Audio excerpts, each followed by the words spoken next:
Base থেকে খুব দ্রুত গতিতে ছোট একটি বিমান আকাশে উড়ে গেল।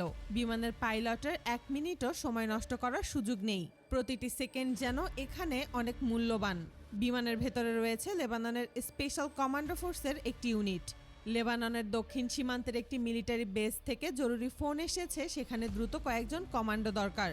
কিন্তু আশ্চর্যের বিষয় হলো এই এলাকাতেই ইসরায়েল ও লেবাননের সীমান্ত রয়েছে, আর এই বিমানটি ঠিক সেদিকেই যাচ্ছে। মূল ঘটনা শুরু হয়েছিল আরও 2 ঘন্টা আগে। যেহেতু এই অঞ্চলটি দুই দেশের সীমান্ত, তাই এখানে সবসময় কড়া নিরাপত্তা বজায় রাখা হয়। সামান্য নড়াচড়াও এখানে নজর এড়ায় না। লেবাননের রাডার কন্ট্রোল রুমে সেদিনও প্রতিদিনের মতো সবকিছু স্বাভাবিক ছিল।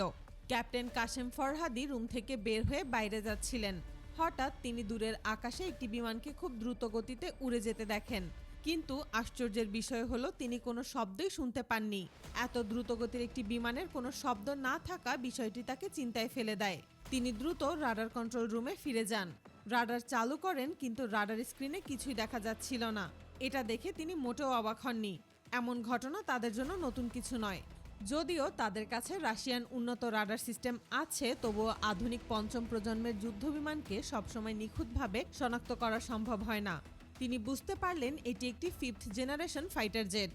আর তিনি এটাও জানতেন যে এই ধরনের যুদ্ধবিমান সাধারণত আমেরিকা ও ইসরায়েলের কাছেই রয়েছে। তিনি এতটুকু বুঝতে পারছিলেন যে এই বিমানটি যখন তাদের আকাশসীমার এত কাছাকাছি চলে এসেছে, তখন এর পেছনে অবশ্যই বড় কোনো কারণ আছে। তিনি এটাও ধারণা করেন যে বিমানটি আবার ফিরে আসতে পারে। তাই রাডার কন্ট্রোল রুমে থাকা অফিসাররা সতর্ক অবস্থায় অপেক্ষা করতে থাকেন।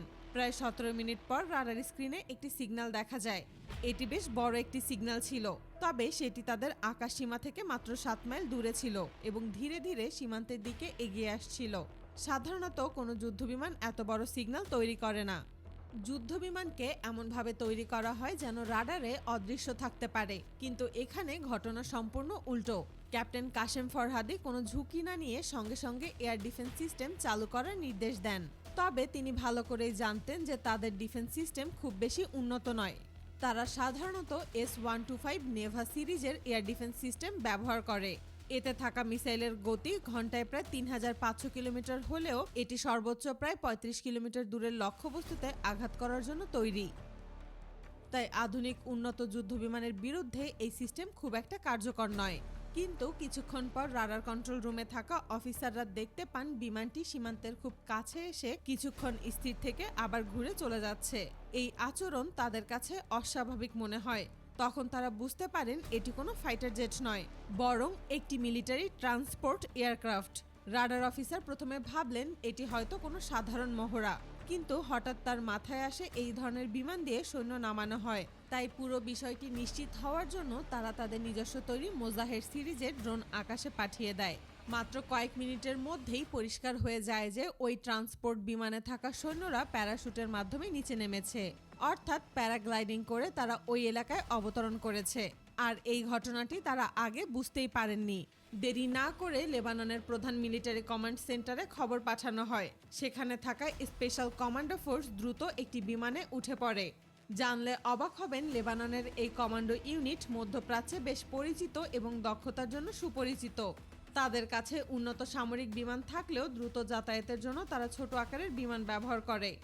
মাত্র 16 মিনিটের মধ্যেই তারা দক্ষিণ সীমান্তের মিলিটারি বেজে পৌঁছে যায়।